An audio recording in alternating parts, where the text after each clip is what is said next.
अनंत कोटि ब्रह्मांड नायक राजाधिराज योगीराज परब्रह्म श्री सच्चिदानंद सद्गुरु साईनाथ महाराज की जय। साई बाबा की जय। शिलधी टीवी के ओर से हम सभी साई भक्तों का तहे दिल से यहाँ पर स्वागत करते हैं। साई बाबा के चरणों में लीन होकर आपसे वार्तालाप करते हुए हमें आनंद प्राप्त हो रहा है। ये सब साई की लीला है। साई कहते हैं जाको राखे साईया मार सके ना कोई, जाको राखे साईया मार सके ना कोई, बाल न बाका कर सके जो जग बैरी हुए, जो जग बैरी हुए। परब्रह्म परमात्मा परमेश्वर संत श्रेष्ठ श्री साई बाबा का महानिर्वाण दिन दशहरा को होता है। इसी अवसर पर हम आपसे बाबा के महानिर्वाण दिन के बारे में साई बाबा का आशीर्वाद लेकर उनके चरणों में लीन होकर वार्तालाप करना चाहते हैं। कहते हैं छोटे मन से कोई बड़ा नहीं होता, टूटे मन से कोई खड़ा नहीं होता, मन में हारने से कोई मैदान नहीं जीत पाता, और कई बार मैदान जीत कर भी कोई मन नहीं जीत पाता। इसलिए जो मन और मैदान दोनों जीतता है, अरे वही असली साई सेवक कहलाता है, अरे वही असली साई सेवक कहलाता है। ओम साई राम, ओम साई राम। अभी हम आपके सामने बाबा का महानिर्वाण का अध्याय प्रस्तुत करते हुए बड़े दुख भरे दिल से ये अध्याय आपके सामने प्रस्तुत करने जा रहे हैं। बाबा इस अध्याय में हमें तो छोड़कर देह से चले गए, लेकिन आज भी सभी साई भक्तों का विश्वास है कि बाबा हमारे बीच में ही कहाँ है, यही आसपास है, हमारे दिल में है, हमारे दिमाग में है। यही इसीलिए हम बाबा का ये निर्वाण काल का अध्याय आपके सामने अब प्रस्तुत करने जा रहे हैं। अभी तक केवल बाबा के जीवन काल की ही कथा है सुनी है। अब आप ध्यानपूर्वक बाबा के निर्वाण काल का वर्णन सुनिए। 28 सितंबर सन 1918 को बाबा को साधारण सा ज्वर आया। यह ज्वर 2-3 दिन तक रहा। इसके उपरांत ही बाबा ने भोजन करना बिल्कुल त्याग दिया। इससे उनके शरीर दिन प्रतिदिन क्षीण एवं दुर्बल होने लगा। 17 दिनों के पश्चात अर्थात 15 अक्टूबर सन 1918 को 2:30 पर उन्होंने अपना शरीर त्याग दिया। इससे 2 वर्ष पूर्व ही बाबा ने अपने निर्वाण के दिन का संकेत दिया था, परंतु उस समय कोई समझ नहीं सका। घटना इस प्रकार है। विजयदशमी के दिन जब लोग संध्या के समय सीमोल्लंघन से लौट रहे थे तो बाबा सहसा ही क्रोधित हो गए। सिर का कपड़ा, कफनी और लंगोटी निकाल कर उन्होंने उसके टुकड़े टुकड़े करके जलती हुई धूमि में फेंक दिए। बाबा के द्वारा आहुति प्राप्त कर धुनी द्विगुणित प्रज्वलित होकर चमकने लगी, और उससे भी कहीं अधिक बाबा के मुखमंडल की कांति चमक रही थी। वे पूर्ण दिगंबर खड़े थे और उनकी आंखें अंगार के समान चमक रही थी।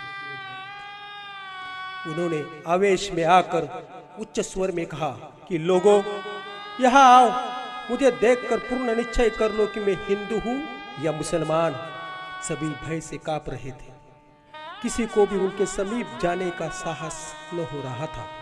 कुछ समय बीतने के पश्चात उनके भक्त भागोजी शिंदे, जो महारोग से पीड़ित थे, साहस कर बाबा के समीप गए और किसी प्रकार उन्होंने उन्हें लंगोटी बांध दी और उनसे कहा कि बाबा ये क्या बात है?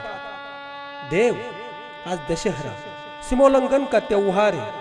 तब उन्होंने जमीन पर सटका पटकते हुए कहा कि मेरा सीमोल्लंघन यही है। लगभग 11 बजे तक भी उनका क्रोध शांत न हुआ और भक्तों को चाउड़ी जुलूस निकालने में संदेश होने लगा। 1 घंटे के पश्चात वे अपनी सहज स्थिति में आ गए और सदा की भांति पोशाक पहनकर चाउड़ी जुलूस में सम्मिलित हो गए। इस घटना द्वारा बाबा ने इंगित किया कि जीवन रेखा पार करने के लिए दशहरा ही उचित समय है।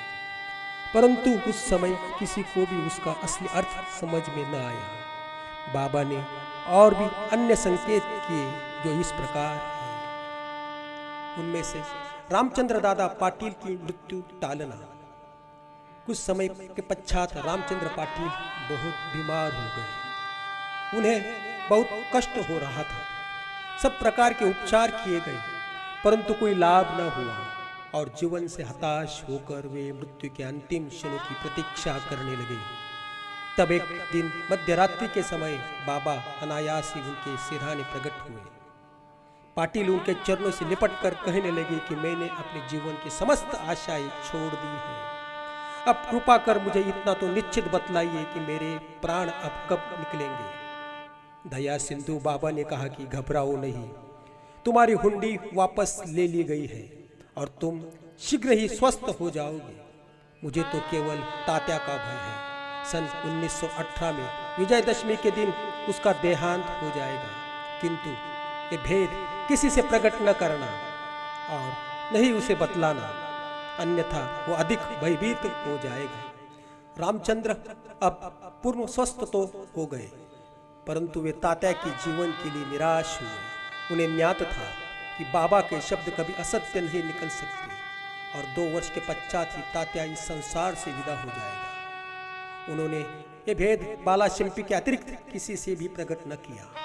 केवल 2 ही व्यक्ति रामचंद्र दादा और बाला शिंपी तात्या के जीवन के लिए चिंताग्रस्त और दुखी थे। रामचंद्र ने शैया त्याग दी और वे चलने फिरने लगे। समय तेजी से व्यतीत होने लगा। शके 1840 का भाद्रपद समाप्त होकर अश्विन मास प्रारंभ होने ही वाला था कि बाबा के वचन पूर्णतः सत्य निकले। तात्या बीमार पड़ गए और उन्होंने चारपाई पकड़ ली। उनकी स्थिति इतनी गंभीर हो गई कि वे अब बाबा के दर्शन को भी जाने में असमर्थ हो गए। इधर बाबा भी ज्वर से पीड़ित थे। तात्या का पूर्ण विश्वास बाबा पर था और बाबा का भगवान श्री हरि पर, जो उनके संरक्षक थे। तात्या की स्थिति अब और अधिक चिंताजनक हो गई। वह हिलडुल भी न सकता था और सदैव बाबा का ही स्मरण किया करता था।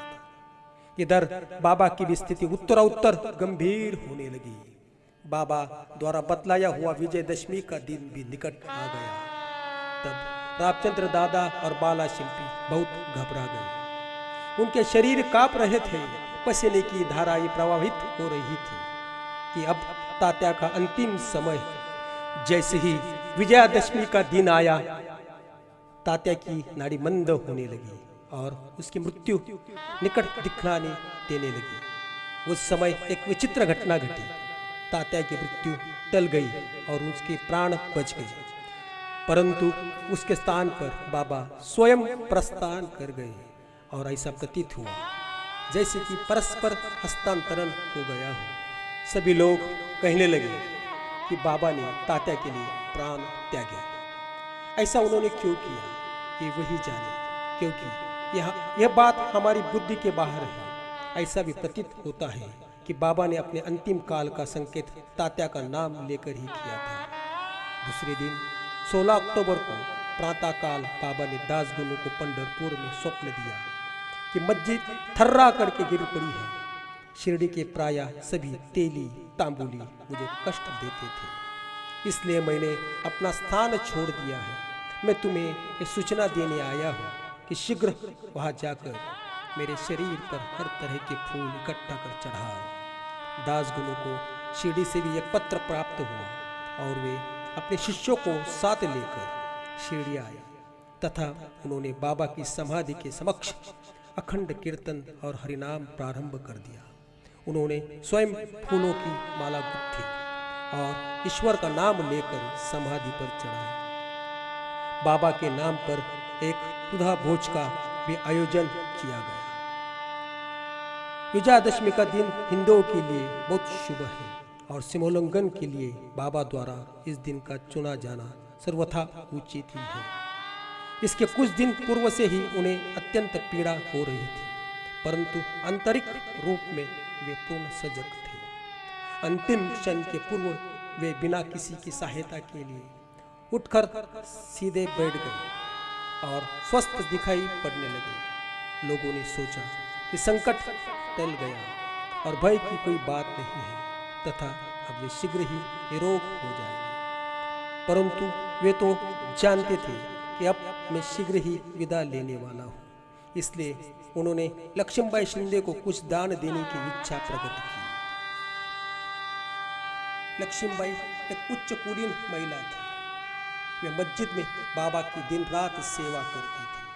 केवल भगत भालसापति, तात्या और लक्ष्मीबाई के अतिरिक्त रात को मस्जिद की सीढ़ियां पर कोई नहीं चढ़ सकता था। एक बार संध्या का समय जब बाबा ताता के साथ मस्जिद में बैठे हुए थे, तभी लक्ष्मीबाई ने आकर उन्हें नमस्कार किया। तब बाबा कहने लगे, अरे लक्ष्मी, मैं अत्यंत भूखा हूँ। ये वह कहकर लौट पड़ी कि बाबा थोड़ी देर ठहरो, मैं अभी आपके लिए रोटी लेकर आती हूँ। उन्होंने रोटी और साग लाकर बाबा के सामने रख दिया, जो उन्होंने एक भूखे कुत्ते को दे दिया। तब लक्ष्मीबाई कहने लगी, बाबा ये क्या है? मैं तो शीघ्र गई और अपने हाथ से आपके लिए रोटी बना लाई। आपने एक घास भी ग्रहण नहीं किया और उसे कुत्ते के सामने डाल दिया। तब अपने व्यर्थ ही मुझे कष्ट क्यों दिया? बाबा ने उत्तर दिया कि व्यर्थ दुख न करो, कुत्ते की भूख शांत करना मुझे तृप्त करने के बराबर ही है। कुत्ते की भी तो आत्मा है। प्राणी भले ही भिन्न आकृति प्रकृति के हो, उनमें कोई बोल सकते हैं और कोई मूक है, परंतु भूख सबकी एक सदृश्य ही है। इसे तुम सत्य जानो कि जो भूखों को भोजन कराता है वो यथार्थ में मुझे ही भोजन कराता है। यह एक सत्य है। इस साधारण सी घटना के द्वारा बाबा ने एक महान आध्यात्मिक सत्य की शिक्षा प्रदान की कि बिना किसी की भावनाओं को कष्ट पहुंचा है किस प्रकार उसे नित्य व्यवहार में लाया जा सकता है। इसके पश्चात लक्ष्मीबाई उन्हें नित्य ही प्रेम और भक्तिपूर्वक दूध, रोटी व अन्य भोजन देने लगी, जिसे वे स्वीकार कर बड़े चाव से खाते थे। वे उसमें से कुछ खाकर शेष लक्ष्मीबाई के द्वारा ही राधा कृष्ण बाई के पास भेज दिया करते थे। इस अन्न को वे प्रसाद स्वरूप समझकर प्रेम पूर्वक सेवन करते थे। इस रोटी की कथा को संबंध नहीं समझना चाहिए। इससे सिद्ध होता है कि सभी प्राणियों में बाबा का निवास है, जो सर्वव्यापी, जन्म मृत्यु के परे और अमर है। बाबा ने लक्ष्मीबाई की सेवा को सदैव स्मरण में रखा। बाबा उनको भूला भी कैसे सकते थे। देह त्याग के बिल्कुल पूर्व बाबा ने अपनी जेब में हाथ डाला और पहले उन्हें लक्ष्मी को 5 रुपए और बाद में 4 रुपए, इस प्रकार कुल 9 रुपए दिए। यह 9 की संख्या इस पुस्तक के अध्याय 12 में वर्णित नवविधा भक्ति के द्योतक है, अथवा यह सिमोल्लंघन के समय दी जाने वाली दक्षिणा भी हो सकती है।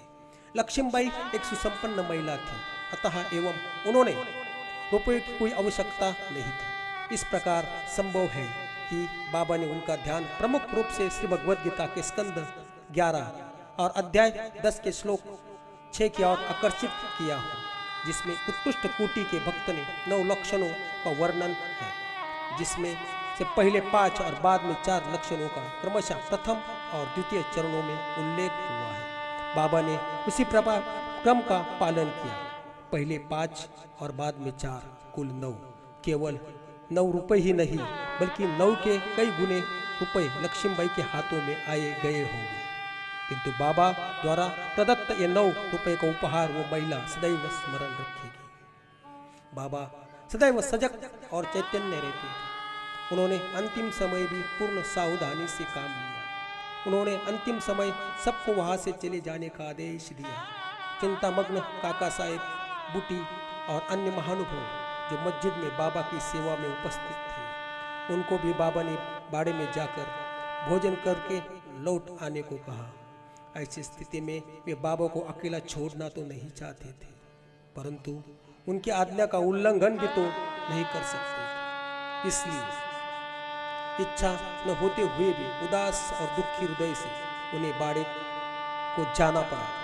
उन्हें विदित था कि बाबा की स्थिति अत्यंत चिंताजनक है और वो इस प्रकार उन्हें अकेले छोड़ना उचित नहीं है। वे भोजन करने के लिए बैठे तो परंतु उनके मन में कहीं और थे। अभी भोजन समाप्ति भी न हो पाया था कि बाबा के नश्वर शरीर त्यागने का समाचार उनके पास पहुंचा और वे आधे पेट ही अपनी अपनी थालियां छोड़कर मस्जिद की ओर भागे तथा जाकर देखा कि बाबा सदा के लिए बायाजी अप्पा पोते की गोद में अंतिम विश्राम कर रहे थे।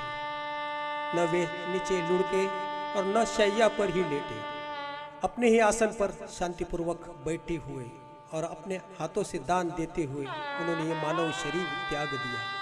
संत स्वयं ही देह धारण करते तथा कोई निश्चित ध्येय लेकर इस संसार में प्रकट होते हैं और जब ध्येय पूर्ण हो जाता है तो वे जिस सरलता और आकस्मिकता के साथ प्रकट होते हैं उसी प्रकार लुप्त भी हो जाया करते हैं। इस प्रकार श्री साईं बाबा का महानिर्वाण तो हुआ। बाबा आज हमारे साथ देह से तो नहीं है, लेकिन हर एक साईं भक्त को ऐसा लगता है कि वो यही कहीं है, हमारे पास है, हमारे हृदय में है, हमारी आत्मा में है। इसलिए उन्होंने खुद कहा था, त्याग शरीर चला जाऊंगा भक्त हेतु दौड़ा आऊंगा, त्याग शरीर चला जाऊंगा भक्त हेतु दौड़ा आऊंगा। इसलिए सभी साईं भक्तों को साईं ने कुछ बताया हुआ है। सभी मानव जाति एवं प्राणियों की सेवा में ही सदैव लीन रहना है, यही बाबा की सच्ची भक्ति का परिचय होगा। क्योंकि तमन्नाओं की जिंदगी तो सभी जीते हैं, तमन्नाओं की जिंदगी तो सभी जीते हैं, लेकिन पाते वही है जो साईं चरणों में अपनी सेवा अर्पित करते हैं। अरे वो साईं चरणों में अपनी सेवा अर्पित करते हैं। ऐसे ही साईं बाबा के जीवन चरित्र और लीला के बारे में जानकारी हेतु हमारे शिलदी टीवी चैनल से आप सब साईं भक्त बने रहिए और आपके सुझाव और राय हमारे कमेंट बॉक्स में जरूर डालिए। ओम साईं राम, ओम साईं राम, ओम साईं राम।